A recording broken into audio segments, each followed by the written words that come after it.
이게 다 내 거야. 아빠 눈 감을 때 뒤탈 없이. 철물점 열쇠를 아들 손에 쥐어주던 날, 태식의 눈가엔 주름이 더 깊어졌습니다. 창밖엔 눈발이 흩날리고 있었고 난로 위 주전자는 쉼없이 김을 내뿜고 있었습니다. 그 작은 철물점은 태식이 30년 넘게 기름 냄새와 쇳가루를 들이마시며 지켜온 공간이었습니다.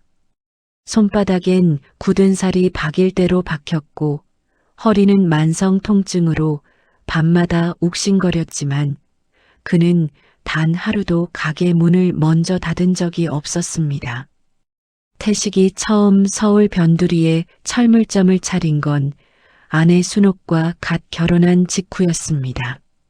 당시 두 사람에겐 전 재산이라고 해봤자 낡은 공구 가방 하나와 세상을 다 가진 것처럼 환하게 웃는 얼굴뿐이었습니다.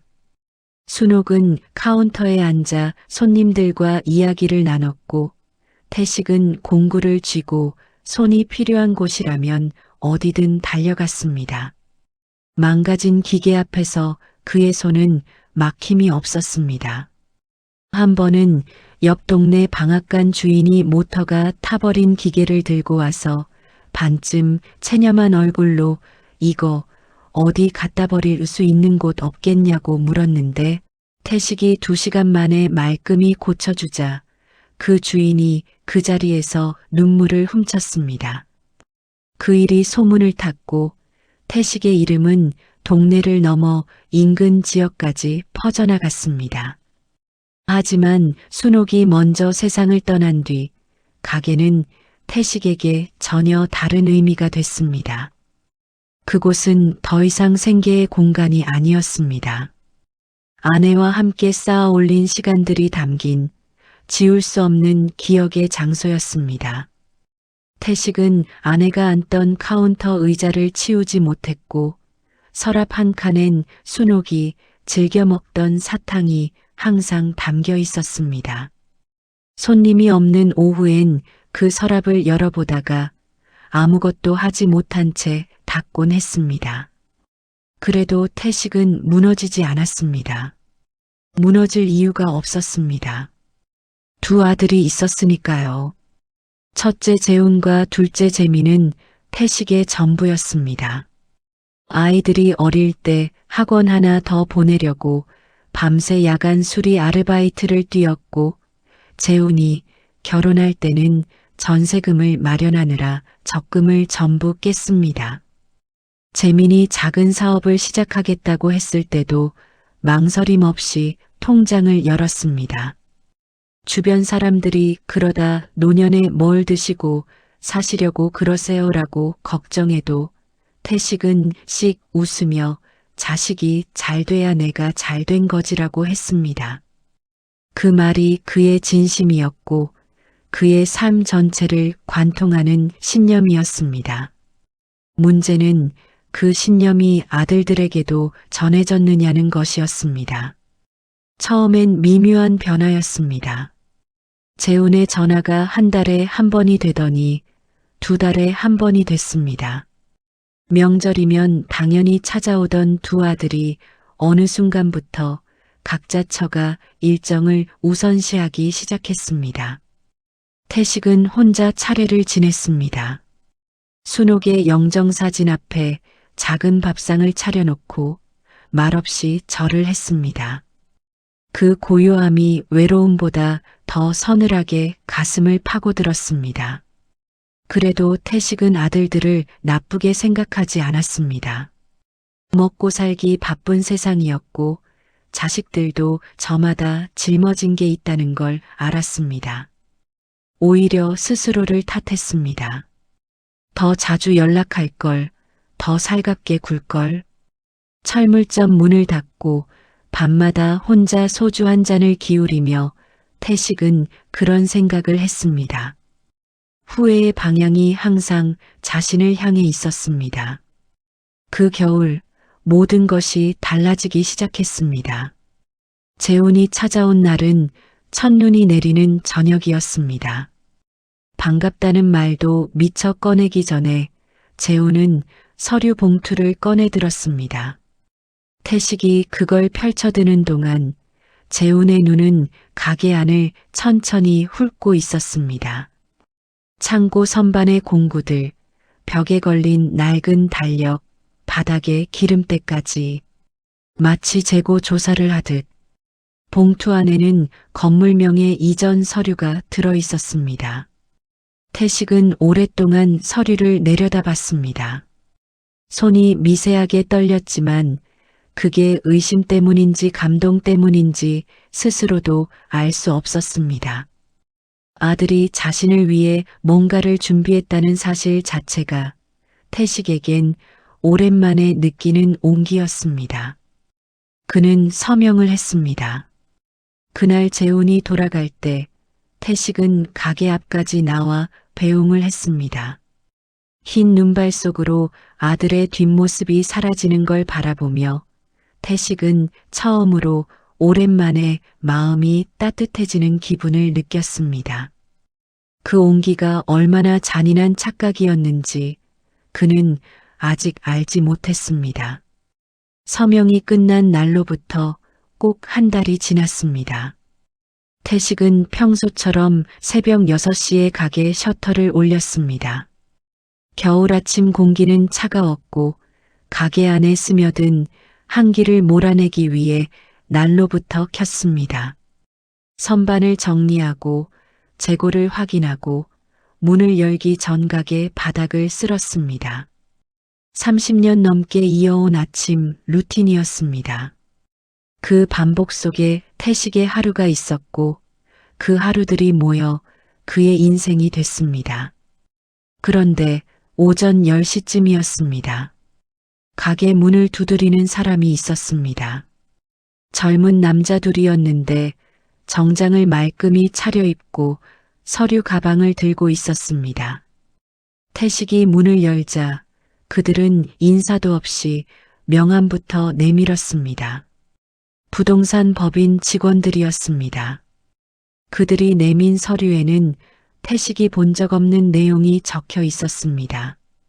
건물 임대 계약서였는데 임대인 란에 재훈의 이름이 찍혀 있었고 임차인은 전혀 모르는 상호명이었습니다. 태식이 영문을 몰라 멍하니 서 있자 직원 중 한 명이 무감한 목소리로 말했습니다. 이 건물은 이미 새로운 임차인과 계약이 완료됐으며 기존 사용자는 한 달 안에 퇴거해야 한다고. 태식은 그 말이 처음엔 들리지 않았습니다. 아니, 들리긴 했는데 이해가 되지 않았습니다. 자신이 30년을 지킨 가게에서 퇴거하라는 말이 어떻게 현실의 언어일 수가 있는지 뇌가 받아들이길 거부하는 것 같았습니다. 정신을 차리고 재훈에게 전화를 걸었습니다. 신호가 3번 울리다 끊어졌습니다. 다시 걸었습니다. 이번엔 아예 받지 않았습니다. 재민에게 전화했더니 한참 뒤에야 연결이 됐는데 목소리는 어딘가 준비된 것처럼 매끄러웠습니다. 아버지, 형이 사업을 확장하는 거니까 이해해달라고. 아버지 몫은 따로 챙겨드릴 거라고. 걱정하지 말라고. 그 말이 끝나기 전에 전화가 끊어졌습니다. 태식은 수화기를 한참 들고 서 있었습니다. 가게 안은 고요했습니다. 선반에 꽂혀 있던 공구들, 벽에 걸린 달력, 카운터, 서랍 안에 사탕 한 봉지. 아무것도 달라지지 않은 것 같은데 모든 것이 이미 달라져 있었습니다. 그 다음 날 재훈이 직접 나타났습니다. 혼자가 아니었습니다. 재민도 함께였습니다. 두 아들이 나란히 서 있는 모습을 보자 태식은 순간 가슴이 뛰었습니다. 오해였을 거라는 신락 같은 기대가 살아났습니다. 하지만 재훈의 첫마디는 사과가 아니었습니다. 설명이었습니다. 건물을 활용하면 훨씬 큰 수익을 낼 수 있고 아버지도 이제 쉬실 나이가 됐으며 앞으로 생활비는 자신들이 책임지겠다는 준비된 문장들이었습니다. 태식이 아무 말도 하지 않자 재훈이 한마디를 덧붙였습니다. 이제 그만 쉬세요. 그 말이 얼마나 무서운 말인지 아들은 알고 있었을까요? 태식은 그 자리에서 아무 말도 하지 못했습니다. 평생 남 앞에서 목소리를 높인 적 없는 사람이었고 자식 앞에서 약한 모습 보이기 싫었던 아버지였습니다. 두 아들이 돌아가고 난 뒤에야 태식은 천천히 가게 안을 둘러봤습니다. 30년의 흔적이 구석구석에 배어 있었습니다. 첫 손님이 맡겼던 낡은 드릴, 순옥이 직접 붙여놓은 안내문구, 아들들이 어린 때 낙서해 놓은 벽 한쪽 모서리. 그는 공구 가방 하나에 손에 익은 것들만 담기 시작했습니다. 손이 떨렸지만 멈추지 않았습니다. 그것조차 멈춰버리면 자신이 완전히 무너질 것 같았습니다. 가게 문을 나서며 한 번 뒤를 돌아봤습니다. 그리고 다시 보지 않았습니다. 고시원은 지하철역 근처 낡은 건물 5층에 있었습니다. 태식이 카운터 앞에 서서 보증금을 내밀자 주인 여자는 훑어보듯 그를 위아래로 살펴보더니 열쇠를 던지듯 건네줬습니다. 방은 성인 남자가 팔을 펼치면 벽에 닿을 만큼 좁았습니다. 창문은 있었지만 맞은편 건물 벽만 보였습니다. 침대와 작은 선반, 그리고 공용 화장실을 써야 한다는 안내문이 붙어 있었습니다. 태식은 공구 가방을 침대 밑에 밀어넣고 오랫동안 앉아 있었습니다. 그가 평생 살아온 방식과 지금 이 방은 같은 세계에 속한 것 같지 않았습니다. 서울 변두리 철물점 구석에 조그맣게 마련해뒀던 생활 공간이라도 거긴 자신이 주인인 공간이었습니다. 선반 위 물건 하나도 자신이 놓은 것이었고 벽에 얼룩 하나도 자신이 만든 역사였습니다. 하지만 이 방엔 아무것도 없었습니다. 자신의 흔적이 하나도 없는 공간에 덩그러니 앉아 있으니 태식은 자신이 어디에 있는지조차 가물가물한 기분이 들었습니다. 복도에서는 간헐적으로 소리가 들렸습니다. 누군가 전화하는 소리, 라면 끓이는 소리, 새벽에 들어오는 발소리. 고시원 특유의 냄새가 벽에 배어 있었습니다. 습기와 오래된 공기의 냄새였습니다. 태식은 그날 저녁 밥을 먹지 않았습니다. 먹고 싶지 않았습니다. 아니, 배가 고픈지 아닌지를 느낄 여유조차 없었습니다. 그저 앉아 있었습니다. 창문 너머 맞은편 건물 벽을 바라보며 자신이 어떤 선택을 해야 하는지, 이제 어디서 무엇을 해야 하는지 아무 생각도 이어지지 않았습니다. 그리고 태식은 생애 처음으로 울었습니다. 울음이 나오는 게 부끄럽지 않았습니다. 이미 부끄러워할 기운도 없었습니다. 가슴 한가운데서부터 무언가가 밀려 올라오는 것 같았습니다. 오래 눌러뒀던 것들, 말하지 못했던 것들, 혼자 삼킨 외로움들이 한꺼번에 터져나오는 것 같았습니다. 태식은 소리내지 않으려 이불 끝을 잡았지만 어깨는 멈추지 않았습니다. 얼마나 지났는지 모를 시간 뒤에 공용 공간에 있는 낡은 TV에서 소리가 들려왔습니다. 복도 문이 반쯤 열려 있어 소리가 새어 들어오는 것이었습니다. 처음엔 그냥 배경 소음처럼 들렸습니다. 그런데 아나운서의 목소리 한마디가 또렷하게 귀에 꽂혔습니다. 전국 생활기술 경진대회, 우승 상금 3억 원. 태식은 움직임을 멈췄습니다. 손등으로 눈가를 닦고 반쯤 열린 문 너머로 시선을 옮겼습니다. TV 화면이 보이진 않았지만 소리는 계속 들렸습니다. 전국에서 기술을 가진 사람이라면 누구든 참가할 수 있으며 직종 제한이 없다는 말이 흘러나왔습니다. 기계 수리, 목공, 전기, 용접까지 다양한 부문이 마련돼 있다고. 그 순간 태식의 머릿속에 아주 오래된 장면이 떠올랐습니다. 젊은 시절 그는 전국 기계 수리 기술 대회에서 2번 연속 최우수상을 받은 사람이었습니다. 당시 심사위원이 이 사람의 손끝은 기계의 언어를 읽는다고 했다는 말이 지역신문에 실렸습니다. 태식은 그 기사를 오려 순옥에게 줬고 순옥은 그걸 코팅해서 가게 벽에 붙여뒀습니다. 명의를 넘기던 날 그 기사가 아직 벽에 붙어 있었는지 확인하지 못했습니다. 이제 그 가게엔 없을 것이었습니다. 하지만 기술은 가게 안에 있지 않았습니다. 태식의 손 안에 있었습니다. 30년을 써온 손, 수천 개의 기계를 다뤄온 손끝의 감각은 건물 명의와 함께 넘어가는 게 아니었습니다.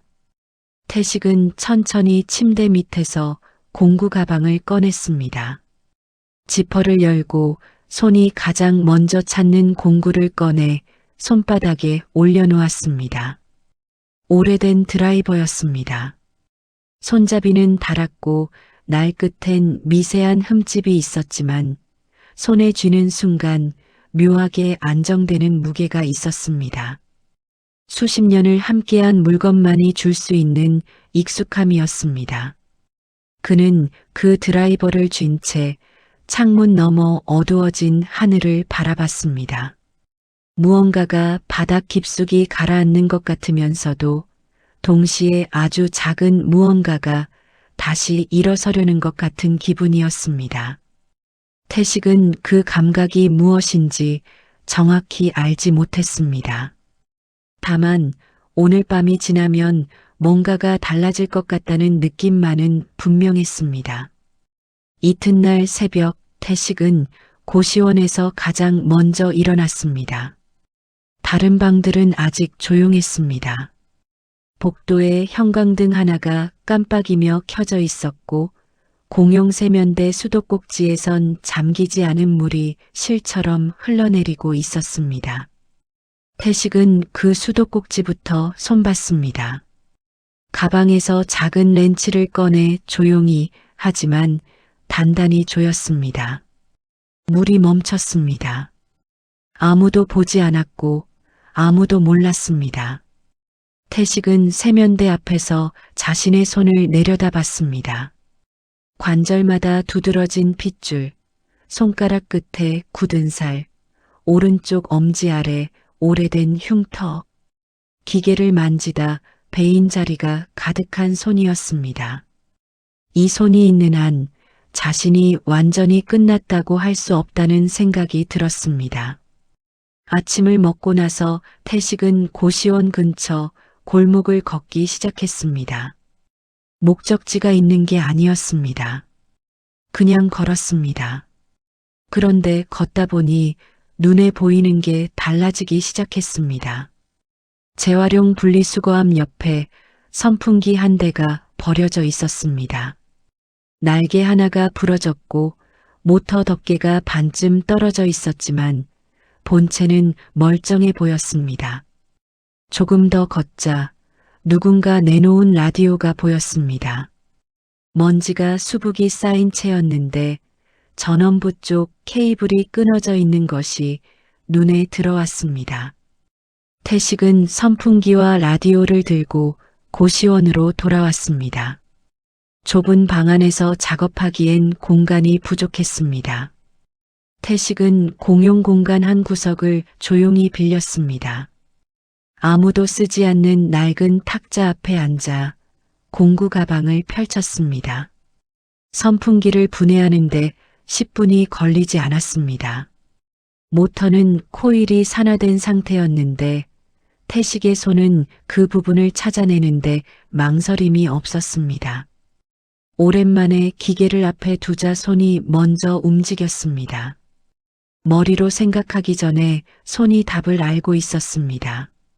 1시간쯤 지나자 선풍기가 돌기 시작했습니다. 그 소리를 듣고 지나가던 고시원 주민이 멈춰 섰습니다. 50대로 보이는 남자였는데 팔짱을 낀 채 태식을 내려다보다가 말했습니다. 그 나이에 뭘 하시려고요? 비웃는 말이었는지 그냥 하는 말이었는지 모를 어투였습니다. 태식은 대꾸하지 않았습니다. 선풍기의 날개 각도를 다듬고 케이블을 정리하고 제자리에 부품을 끼워 맞췄습니다. 완성된 선풍기를 탁자 위에 세워놓고 스위치를 켰습니다. 바람이 나왔습니다. 처음엔 약하게, 그러다 일정한 속도로. 남자는 아무 말 없이 자리를 떴습니다. 라디오 수리엔 더 시간이 걸렸습니다. 단순히 케이블만 교체하면 되는 게 아니었습니다. 내부 기판에 습기가 들어가 회로 일부가 부식된 상태였습니다. 태식은 돋보기를 꺼내 기판을 들여다봤습니다. 손이 닿기 어려운 부위였는데 공구를 바꿔가며 정밀하게 작업했습니다. 그 집중 속에서 태식은 이상한 고요함을 느꼈습니다. 머릿속이 비어가는 것 같은 고요함이었습니다. 아들들 생각도, 가게 생각도, 고시원 방의 좁음도 잠시 사라졌습니다. 기계를 고치는 동안만큼은 그는 여전히 온전한 사람이었습니다. 그 다음 날부터 태식은 매일 새벽 골목을 돌았습니다. 버려진 물건들을 들고 왔습니다. 망가진 전기포트, 케이블이 끊어진 다리미, 화면이 나가버린 작은 시계. 고쳐서 쓸 수 있는 것들은 공용 공간에 두거나 필요한 사람에게 건넸습니다. 말없이 그냥 놔뒀습니다. 누가 가져가면 그만이었습니다. 소문은 태식이 의도하지 않은 방식으로 퍼졌습니다. 소문은 고시원 바깥으로도 새어나갔습니다. 동네 편의점에서 야간 아르바이트를 하던 윤호가 처음 태식의 이야기를 들은 건 단골 손님인 고시원 주민 한 명에게서였습니다. 손이 고장난 것은 뭐든 고쳐주는 노인이 5층에 산다고, 새 것보다 더 오래 간다고. 윤호는 그 말을 흘려들었습니다. 당시 그에게는 다른 사람의 이야기가 들어올 여백이 없었습니다. 윤호는 29이었고 인생의 가장 낮은 곳에 있었습니다. 작은 분식집을 차렸다가 문을 닫은 지 6달이 됐습니다. 장사가 안 된 건 아니었습니다. 오히려 초반엔 줄을 설 정도였습니다. 문제는 동업자였습니다. 친구라고 믿었던 사람이 매출을 빼돌리고 있다는 사실을 너무 늦게 알아챘습니다.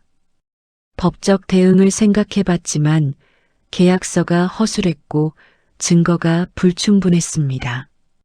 결국 가게는 빚만 남기고 문을 닫았습니다. 부모님께 손 벌리기 싫어서 혼자 편의점 야간을 뛰며 버티고 있었습니다. 버티는 것과 살아가는 것은 달랐습니다.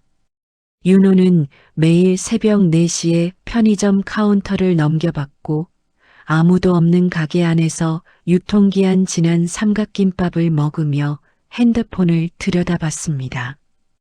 보는 것도 없었습니다.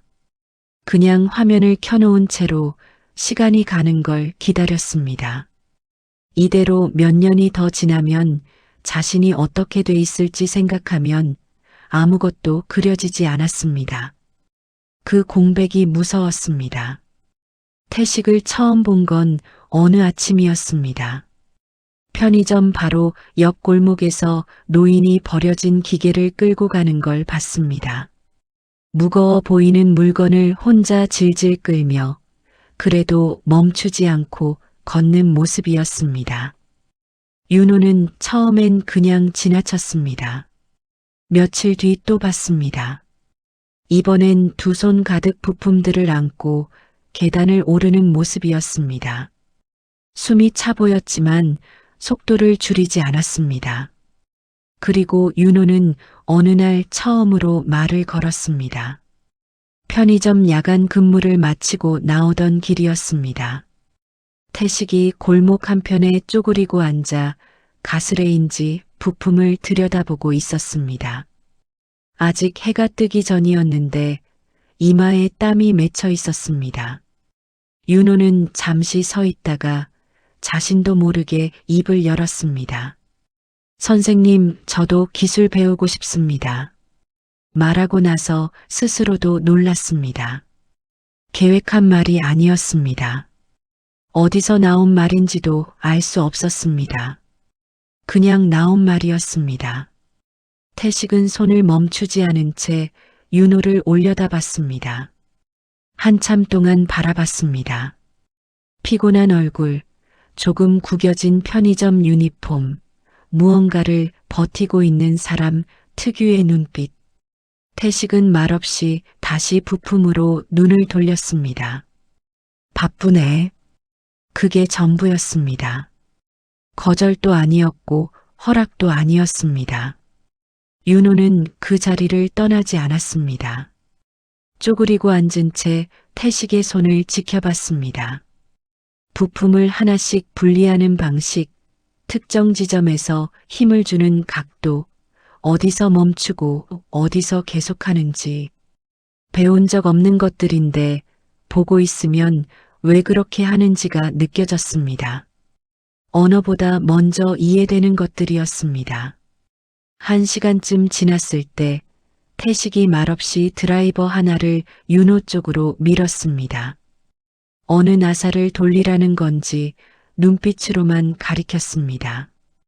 윤호는 천천히 드라이버를 집어들었습니다. 방향을 잘못 잡자 태식이 손목을 살짝 틀어줬습니다. 말은 하지 않았습니다. 나사가 조여지는 감각이 손끝에 전해졌습니다. 그 작은 감각이 윤호의 가슴 어딘가를 건드렸습니다. 오랜만에 손으로 뭔가를 완성하는 느낌이었습니다. 장사를 하면서 느낀 것과는 달랐습니다. 숫자가 아니라 물질로, 시간이 아니라 손끝으로 느끼는 결과였습니다.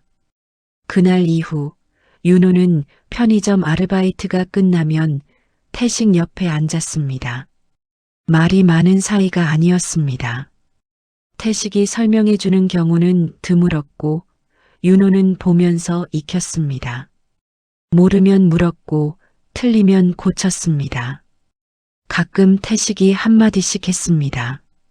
기계는 억지로 되지 않는다고, 손이 강하면 망가뜨리는 거라고, 힘을 빼야 소리가 들린다고. 윤호는 그 말들을 기계에 대한 이야기로만 듣지 않았습니다. 그들은 함께 작은 일을 시작했습니다. 처음엔 고시원 주민들의 물건을 고쳐주는 것으로 시작했습니다. 돈을 받지 않았습니다. 태식이 원하지 않았습니다. 그냥 고쳐주고 그걸로 됐습니다. 하지만 동네에 소문이 퍼지는 건 막을 수 없었습니다. 그리고 소문은 언제나 태식의 기대보다 빠르게 움직였습니다. 소문이란 것은 처음엔 속삭임처럼 시작됩니다. 고시원 주민 한 명이 자신의 형에게 말했고 그 형이 같은 건물 세입자에게 전했습니다. 동네 세탁소 주인이 손님에게 흘렸고 손님은 카카오톡 단체방에 올렸습니다. 태식이 그 사실을 알게 된 건 어느 날 오전 고시원 계단 앞에 처음 보는 사람이 고장난 전기밥솥을 들고 서 있을 때였습니다. 주소를 어떻게 알았느냐고 묻자 그 사람은 대수롭지 않다는 듯 말했습니다.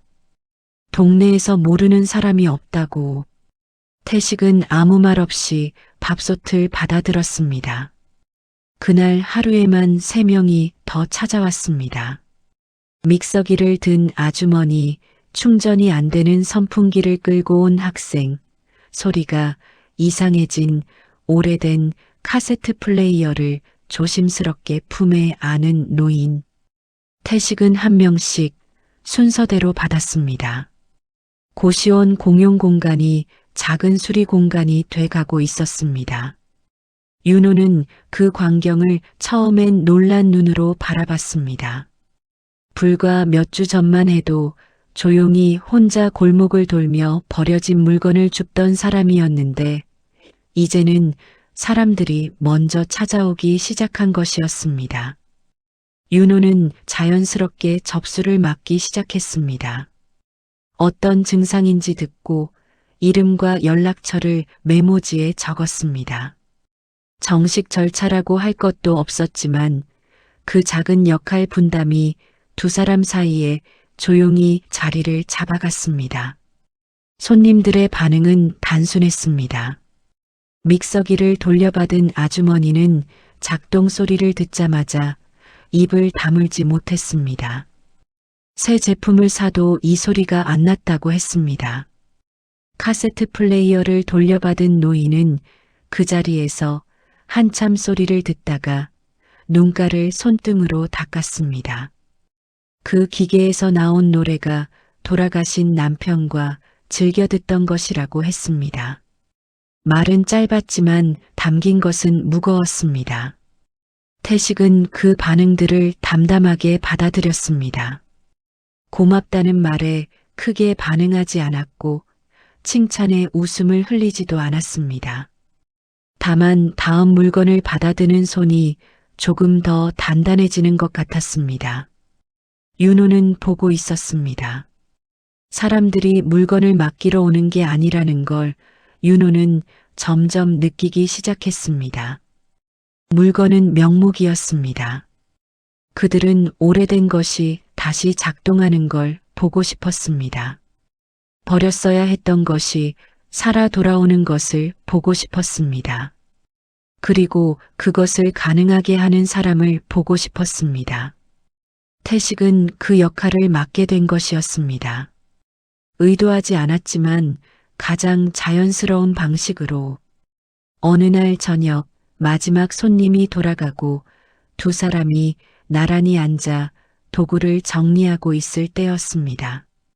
윤호가 오랫동안 망설이다 말을 꺼냈습니다. 선생님, 사람들은 아직 선생님을 필요로 합니다. 그 말이 공중에 잠시 떠 있었습니다. 태식은 손을 멈추지 않았습니다. 렌치를 가방에 넣고 드라이버를 닦아 제자리에 꽂았습니다.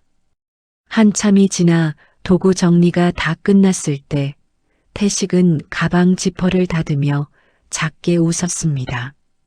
말이 없는 웃음이었습니다. 입꼬리가 조금 올라간 것뿐이었지만 윤호는 그게 무엇인지 알았습니다.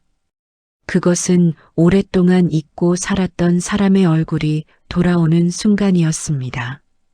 다음 날부터 두 사람은 조금 더 체계를 갖추기 시작했습니다. 고시원 주인에게 공용 공간 한 칸을 정식으로 쓰겠다고 했고 주인은 고장난 공용 세탁기를 고쳐준다는 조건으로 허락했습니다. 태식이 세탁기를 고치는 데 걸린 시간은 40분이었습니다. 주인은 그 자리에서 열쇠를 내줬습니다. 공간이 생기자 일이 달라졌습니다. 선반을 하나 들여다뒀고 부품들을 종류별로 분류해 놓았습니다. 손님들이 맡긴 물건들은 번호를 붙여 순서대로 놓았습니다. 윤호는 낡은 공책을 꺼내 접수 장부를 만들었습니다. 이름, 물건 종류, 고장 증상, 수령 날짜. 아무것도 아닌 것들 같았지만 그 작은 체계가 공간에 진지함을 더했습니다. 입소문은 더 빠르게 퍼졌습니다. 새 제품보다 오래 간다더라는 말은 이제 동네 밖까지 나가 있었습니다. 버스 두 정거장 떨어진 곳에서 온 사람도 있었고 아파트 단지 분여회에서 단체로 가전을 맡기러 온 적도 있었습니다. 윤호가 하루 접수 건수를 세어보니 12건이 넘던 날도 있었습니다. 그 모든 것이 한 달 전만 해도 존재하지 않던 일이었습니다. 태식이 고시원 좁은 방에서 처음 드라이버를 손에 쥐던 날 밤과 지금 이 순간은 같은 사람의 이야기가 맞는지 싶을 만큼 달라져 있었습니다. 하지만 태식 자신은 달라진 걸 크게 의식하지 않는 것 같았습니다.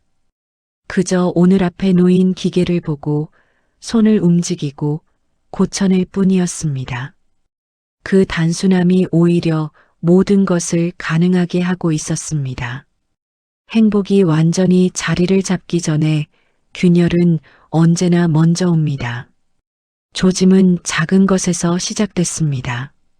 단골로 오던 아주머니가 어느 날부터 발길을 끊었습니다. 연락처로 전화를 해보니 머뭇거리는 목소리로 바쁘다는 말만 했습니다. 그 다음 날엔 예약을 해뒀던 손님이 나타나지 않았습니다. 윤호가 이상하다고 느낀 건 사흘 연속으로 새 손님이 오지 않은 날이었습니다. 그 전까지는 하루도 빠짐없이 누군가 찾아왔었는데 윤호가 동네를 돌아보고 온 날 저녁 얼굴이 굳어 있었습니다. 인터넷 지역 커뮤니티에 글이 올라와 있었습니다. 게시물 제목은 그 수리점 조심하세요였습니다. 내용은 구체적이었습니다.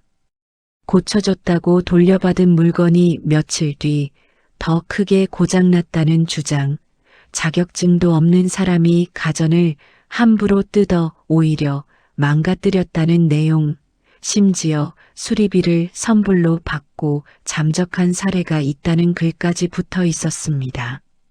모두 사실이 아니었습니다. 태식은 단 한 번도 선불을 요구한 적이 없었고 수리비 자체를 거의 받지 않았습니다. 하지만 댓글은 이미 수십 개가 달려 있었고 그중 태식을 직접 겨냥하는 내용도 있었습니다. 윤호는 핸드폰 화면을 태식에게 내밀었습니다. 태식은 천천히 읽었습니다. 읽는 동안 표정이 변하지 않았습니다. 다 읽고 나서 핸드폰을 돌려줬습니다. 그리고 하던 작업을 다시 시작했습니다. 윤호는 그 태도가 이해되지 않았습니다. 그런데 이틀 뒤 재훈이 나타났습니다. 예고 없이 왔습니다. 공용 공간 앞에 서서 안을 들여다보더니 태식과 눈이 마주치자 잠깐 멈췄습니다. 그러고는 들어오지 않은 채 문틀에 기대어 말했습니다. 아버지 이름을 걸고 사업을 하면 곤란하다고, 어떤 사고가 생기면 법적으로 복잡해진다고, 조용히 정리하는 게 좋겠다고. 말은 낮고 차분했지만 그 안에 담긴 의도는 차갑고 분명했습니다. 태식은 아들의 얼굴을 바라봤습니다.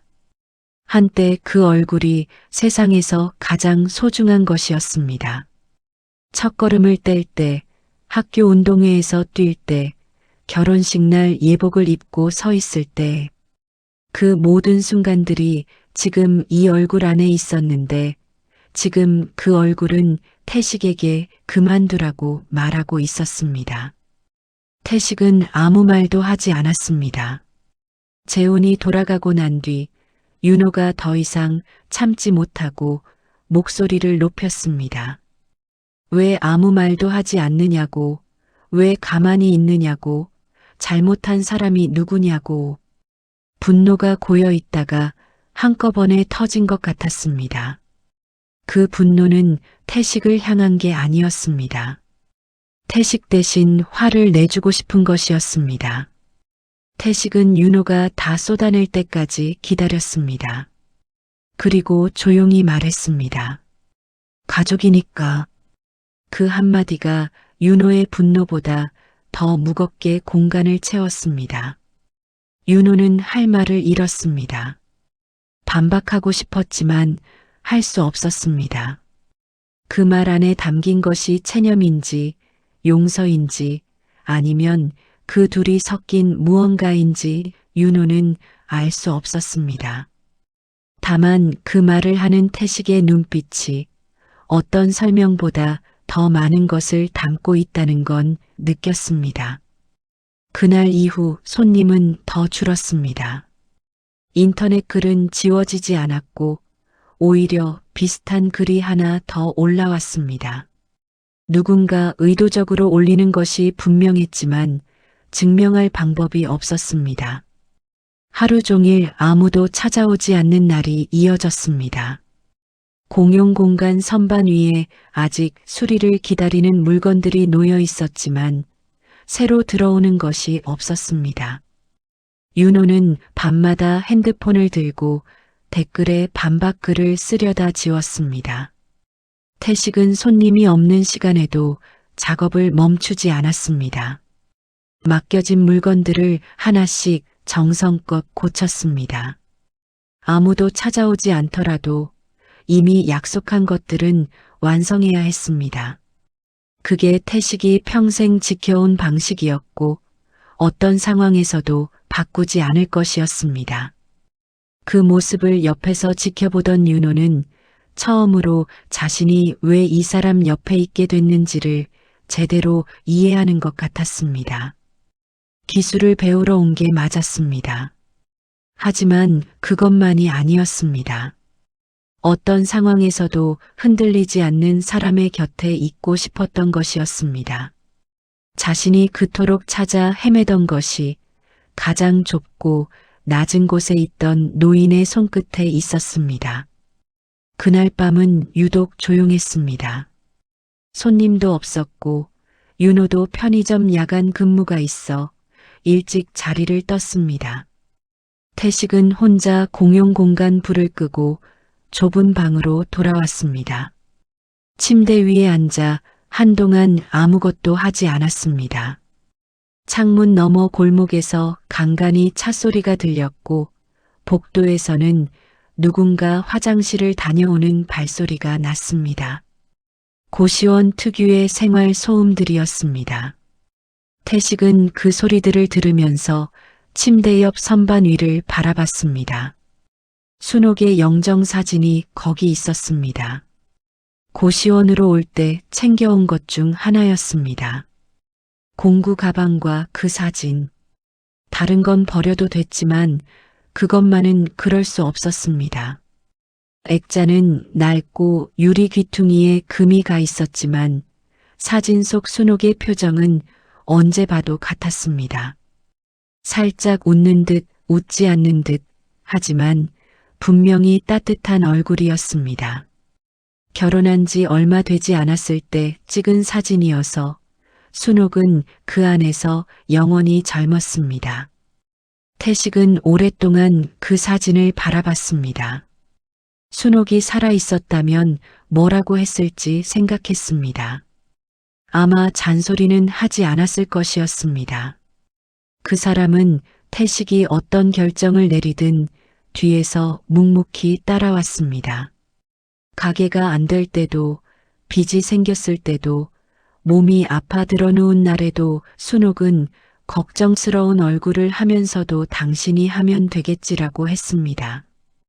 그 말 한마디가 태식에게는 어떤 위로보다 컸습니다.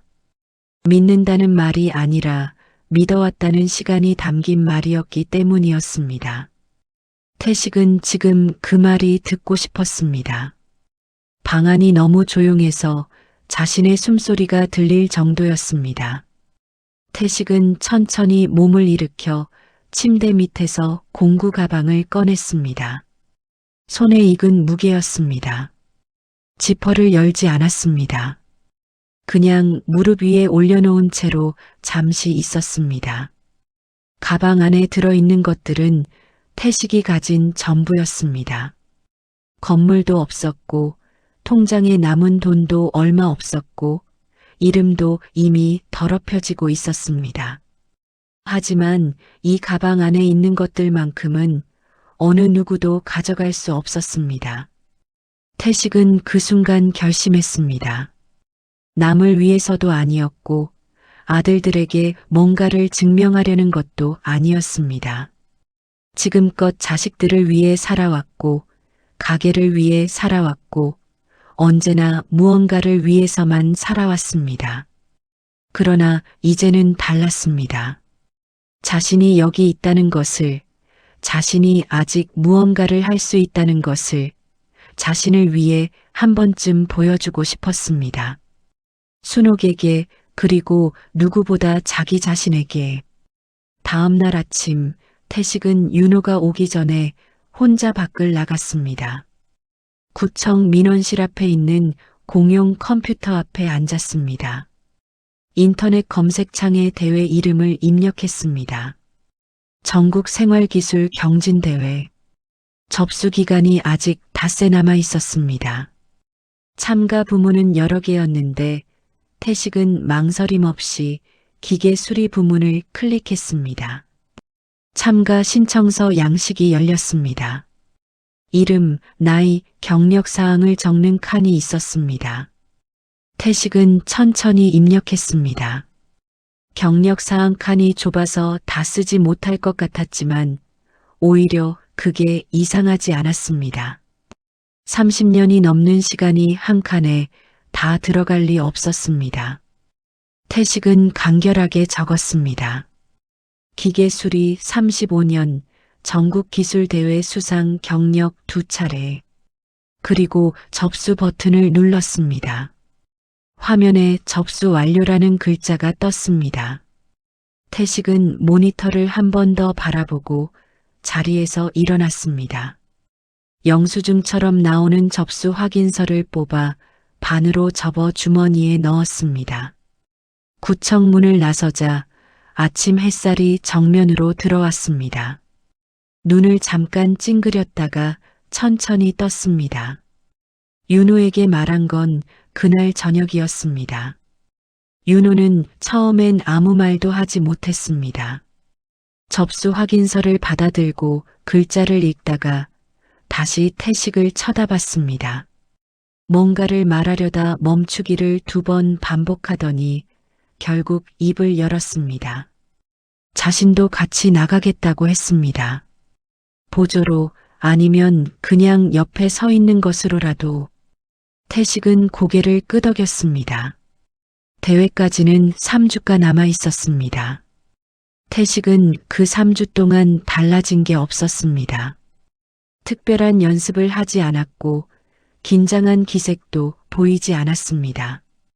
그저 매일 하던 대로 기계를 받고 손을 움직였습니다. 다만 한 가지가 달랐습니다. 작업을 하는 동안 태식의 눈빛이 이전과 조금 달라져 있었습니다. 무언가를 향해 가는 사람의 눈이었습니다. 어딘가에 닿으려는 사람의 눈이었습니다. 윤호는 그 눈빛을 볼 때마다 자신도 모르게 자세를 고쳐 앉았습니다. 대회 전날 밤 태식은 공구들을 하나씩 꺼내 닦았습니다. 이미 깨끗한 것들이었지만 그래도 닦았습니다. 오래된 드라이버, 손에 익은 렌치, 눈이 침침할 때 쓰는 돋보기, 세밀한 부위를 다룰 때 쓰는 핀셋. 하나씩 닦아서 가방에 정해진 자리에 넣었습니다. 순서가 있었습니다. 30년 동안 몸에 밴 순서였습니다. 다 넣고 지퍼를 닫은 뒤 태식은 다시 순옥의 사진을 바라봤습니다. 아무 말도 하지 않았습니다. 말이 필요하지 않았습니다. 그냥 바라봤습니다. 그리고 불을 껐습니다. 대회장은 생각보다 컸습니다. 시 외곽에 있는 대형 전시관이었는데 입구에서부터 참가자와 관계자들로 붐볐습니다. 대형 현수막이 걸려 있었고 각 부문별 작업 테이블이 줄지어 배치돼 있었습니다. 기계 수리 부문 테이블에는 이미 여러 참가자들이 자리를 잡고 있었습니다. 대부분 젊었습니다. 30대, 40대가 많았고 장비들도 최신식이었습니다. 정밀 측정기, 디지털 멀티미터, 전문 납땜 장비까지 갖춰온 사람들이 보였습니다. 태식은 낡은 공구 가방 하나를 들고 들어갔습니다. 주변 시선이 쏠렸습니다. 대놓고 쳐다보는 사람도 있었고 옆 사람에게 소곤거리는 사람도 있었습니다. 태식은 그 시선들을 의식하지 않는 것처럼 걸었습니다.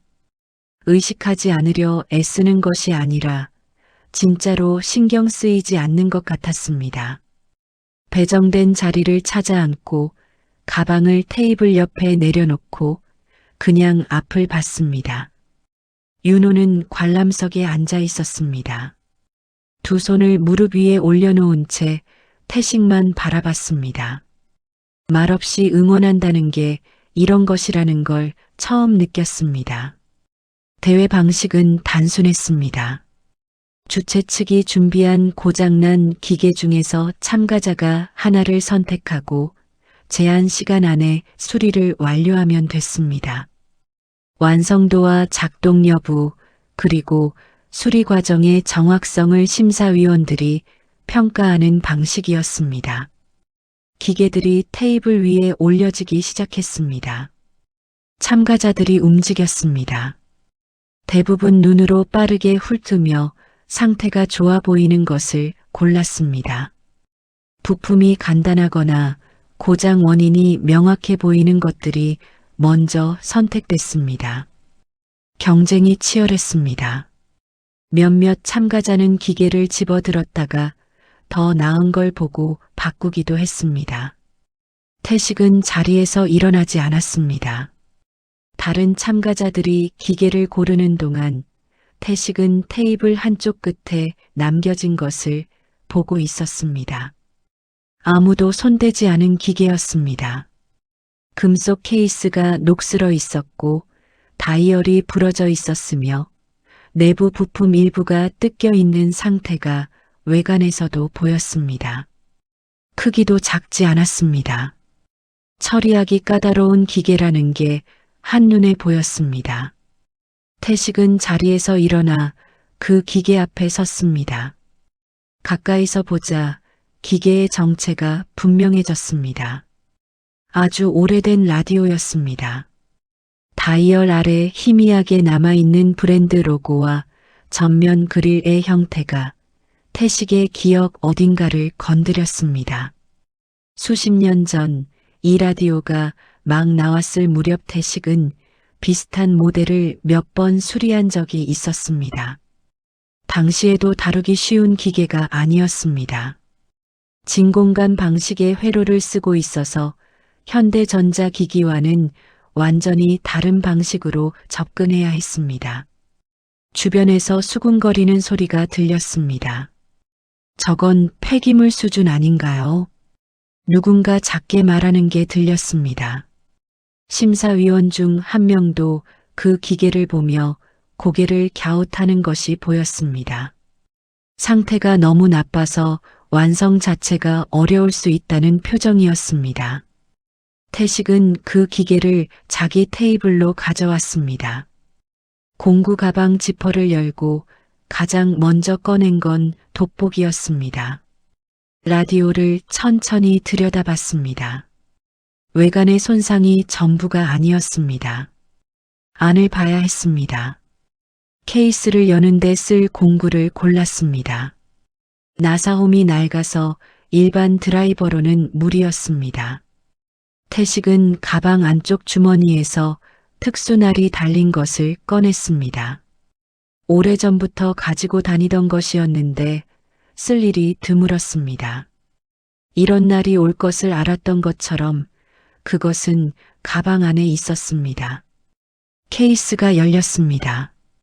내부를 본 순간 태식은 잠시 멈췄습니다. 생각보다 심한 상태였습니다. 진공관 하나가 깨져 있었고 배선 여러 곳이 끊어져 있었습니다.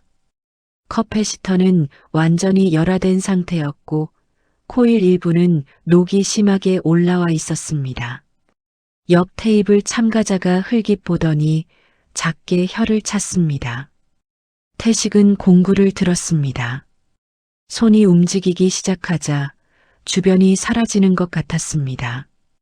경기장의 소음도 심사위원의 시선도 시간이 얼마나 남았는지도 오로지 기계와 손 사이에 감각만 남았습니다.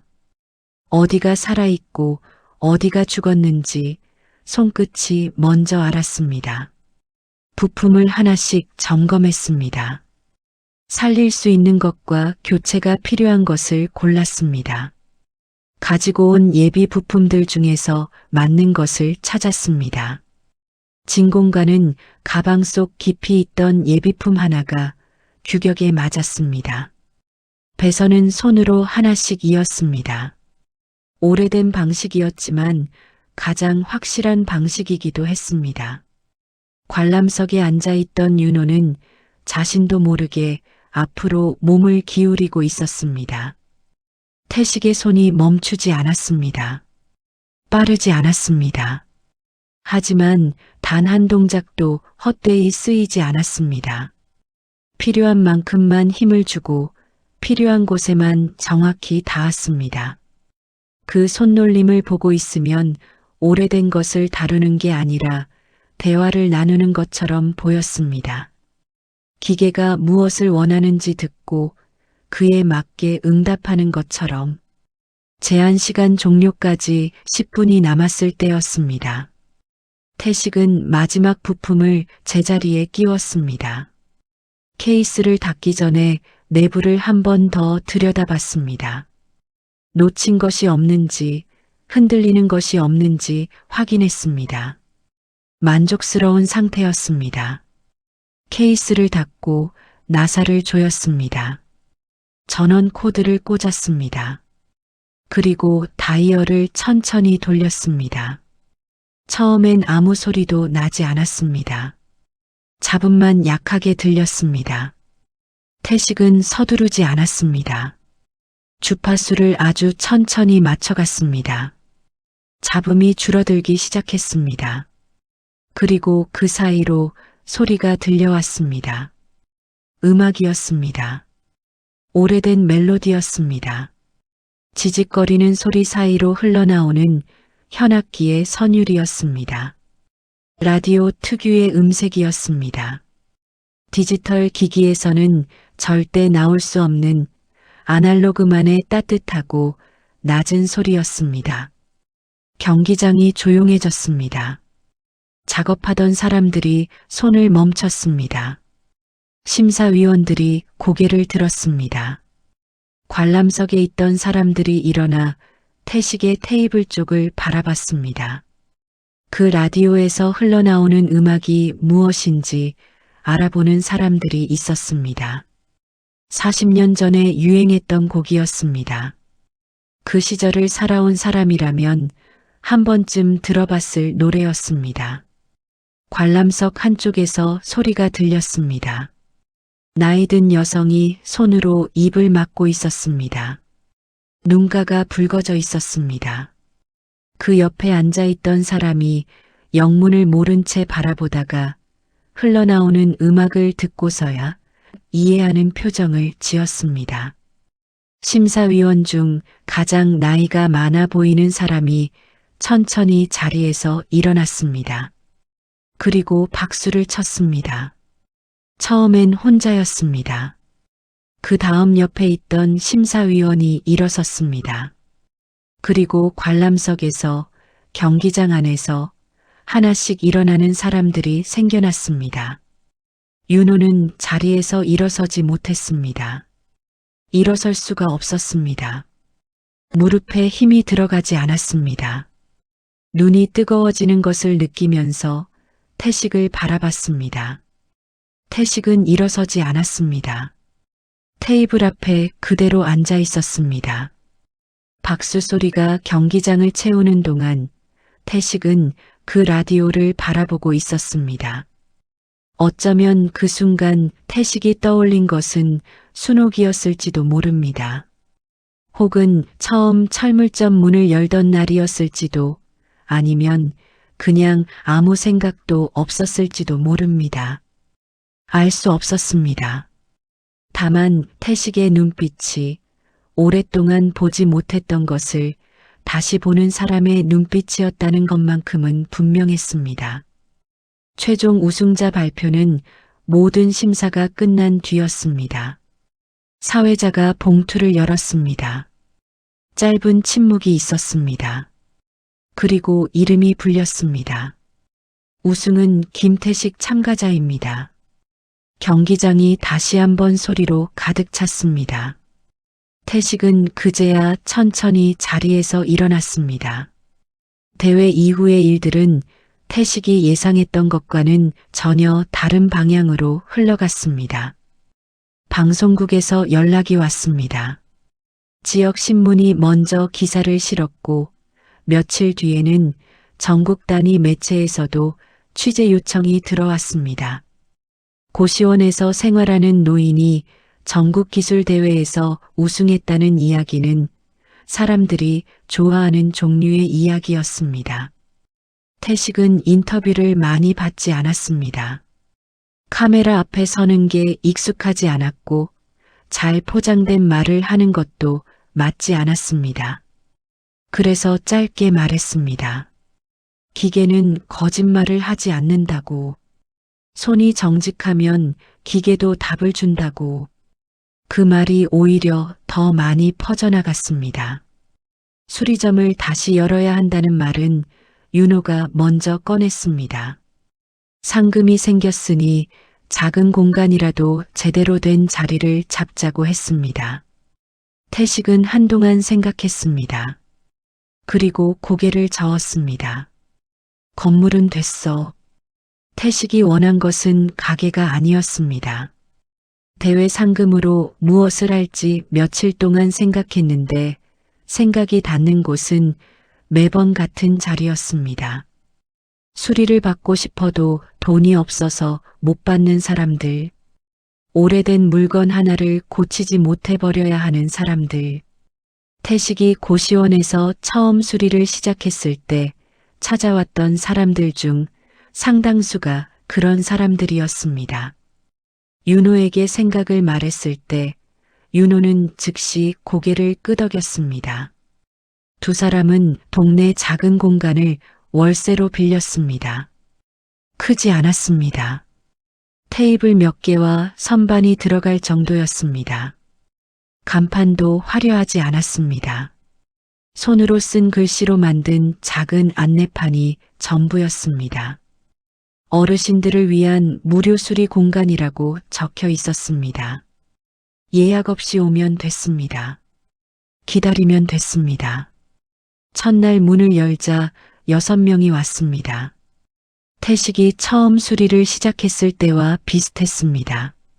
선풍기를 들고 온 할머니, 라디오를 품에 안은 할아버지, 오래된 재봉틀을 수레에 싣고 온 아주머니, 물건들은 저마다 달랐지만 그것을 들고 오는 사람들의 표정은 비슷했습니다. 오랫동안 버리지 못하고 쌓아뒀던 것을 꺼내 들고 온 사람들의 표정이었습니다. 윤호는 접수를 받습니다. 이름을 묻고 물건을 받고 자리를 안내했습니다. 태식은 테이블 앞에 앉아 하나씩 들여다봤습니다. 수리가 끝나면 어떻게 관리하면 오래 쓸 수 있는지도 설명해 줬습니다. 말이 많지 않았지만 필요한 말은 다 했습니다. 그 공간에서는 돈이 오가지 않았습니다. 하지만 다른 것들이 오갔습니다. 어떤 할머니는 직접 만든 깍두기를 가져왔습니다. 어떤 할아버지는 텃밭에서 키운 고추를 한 봉지 들고 왔습니다. 아무것도 없다면서 그냥 인사만 하러 왔다는 사람도 있었습니다. 태식은 그것들을 다 받았습니다. 사양하지 않았습니다. 그게 그 사람들에게도 필요한 일이라는 걸 알았습니다. 뭔가를 줄 수 있다는 것이 사람에게 얼마나 중요한지 태식은 잘 알고 있었습니다. 몇 달이 지났습니다. 공간은 조용히 자리를 잡아가고 있었습니다. 특별한 일이 있는 것도 아니었고 대단한 변화가 생긴 것도 아니었습니다. 그냥 매일 문을 열고 사람들이 오고 물건을 고치고 문을 닫는 하루들이 이어졌습니다. 그 반복이 태식에게는 오랫동안 잃어버렸던 것을 되찾은 것 같은 기분을 줬습니다. 그러던 어느 저녁이었습니다. 문 닫을 시간이 다 돼서 윤호가 청소를 시작하고 있을 때였습니다. 밖에서 기척이 났습니다. 문이 조심스럽게 열렸습니다. 들어온 것은 재훈이었습니다. 그 뒤에 재민도 있었습니다. 윤호가 몸을 굳혔습니다. 두 사람은 안으로 들어오지 않았습니다. 문가에 서 있었습니다. 재훈이 먼저 입을 열었는데 말이 바로 나오지 않았습니다. 몇 번 입을 열었다 닫다가 결국 고개를 숙였습니다. 아버지 죄송합니다. 재민도 따라 고개를 숙였습니다. 말이 없었습니다. 말을 준비해 온 것 같지 않았습니다. 그냥 왔고 그냥 서 있었습니다. 그것만으로도 무언가가 전해지는 것 같았습니다. 태식은 한참 동안 아들들을 바라봤습니다. 화가 없지는 않았습니다. 없다고 하면 거짓말이었습니다. 건물을 빼앗긴 날의 일이 폐업 딱지를 보던 순간이 고시원 방에서 처음으로 울던 밤이 그것들은 사라진 게 아니었습니다. 다만 그 위에 다른 것들이 쌓였습니다. 윤호와 함께 작업하던 시간들, 손님들이 웃으며 돌아가던 얼굴들, 라디오에서 흘러나오던 음악 소리, 그것들이 분노의 자리를 조금씩 다른 것으로 채워나가고 있었습니다. 태식은 천천히 웃었습니다. 작은 웃음이었습니다. 억지가 아니었고 감동도 아니었습니다. 그냥 긴 시간을 지나온 사람이 지을 수 있는 종류의 웃음이었습니다. 이제라도 왔으면 됐다.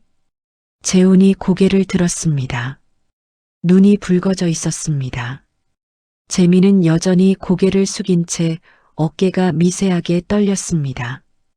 윤호는 청소하던 것을 멈추고 구석으로 자리를 피했습니다. 그 자리에 있어도 되는 사람과 없어야 하는 사람을 본능적으로 구분하는 것 같았습니다. 그날 밤 태식은 아들들과 오래 앉아 있었습니다. 특별한 이야기가 오간 건 아니었습니다. 지난 일을 낱낱이 따지지도 않았습니다. 앞으로 어떻게 하겠다는 약속도 요구하지 않았습니다.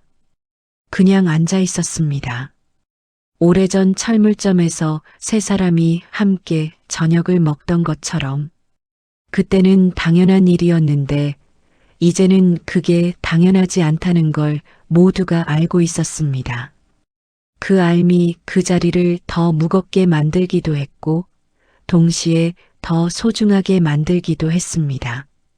아들들이 돌아가고 태식 혼자 남았을 때 가게 안을 한번 둘러봤습니다. 선반 위에 수리를 기다리는 물건들이 놓여 있었습니다. 내일 찾아올 사람들이 있을 것이었습니다. 또 누군가 물건을 들고 올 것이고 태식은 그걸 받아들고 고쳐낼 것이었습니다. 그 단순한 반복이 내일도 모레도 이어질 것이었습니다. 태식은 불을 끄지 않았습니다. 늦은 시간이었지만 가게 불빛은 꺼지지 않았습니다. 골목에서 그 불빛이 보이는 사람이 있었습니다. 걸음을 멈추고 잠깐 바라보다 가는 사람이 있었고 유리문 너머를 들여다보다 그냥 지나치는 사람도 있었습니다. 누군가는 다음날 물건을 들고 올 것이었고 누군가는 그냥 그 불빛이 거기 있다는 사실만으로 충분했습니다. 사람을 고치는 가게도 마음을 고치는 가게도 따로 있는 게 아니었습니다. 손이 닿는 곳에 온기가 있으면 그것으로 충분한 것이었습니다. 구독과 좋아요를 눌러주시면 이야기를 만드는 제게 정말 큰 힘이 됩니다. 시청해주셔서 감사합니다.